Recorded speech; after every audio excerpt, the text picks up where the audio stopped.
Robin to beggars with a curse, throws the last shilling in his purse. And when the coachman comes for pay, the rogue must call another day.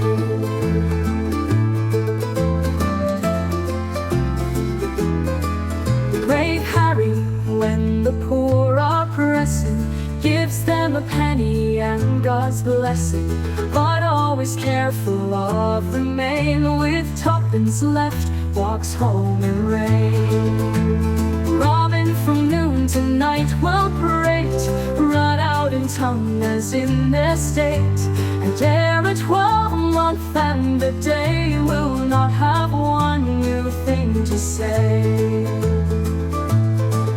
Much talking is not Harry's vice, he need not tell a story twice. And if he always be so thrifty, his fun may last to 5 and 50.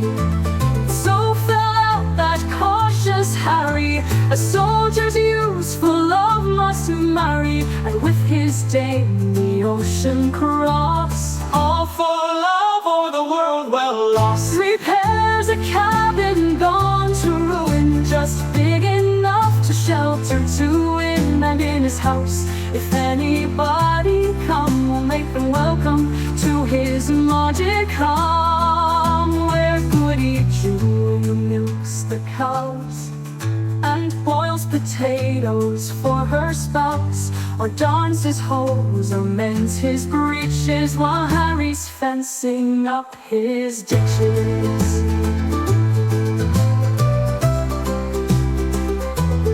Robin, who ne'er his mind could fix to live without a coach and 6, to patch his broken fortunes, found a mistress worth £5,000. Swears he could get her in an hour, Gaffer Harry would endow her, and sell to pacify his wrath a birthright for a mess of broth. Young Harry, as all Europe knows, was long the quintessence of prose, but when espoused he ran the fate that must attend the married state.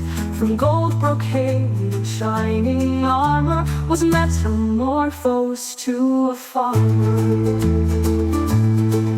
His grasser's coat with dirt besmeared, nor twice a week will shave his beard. Old Robin, all his youth a sloven, at 52 when he grew loving, clad in a coat of Padua soy, a flaxen wig and waistcoat gay, powdered from shoulder down to flank, in courtly style a dress is prime.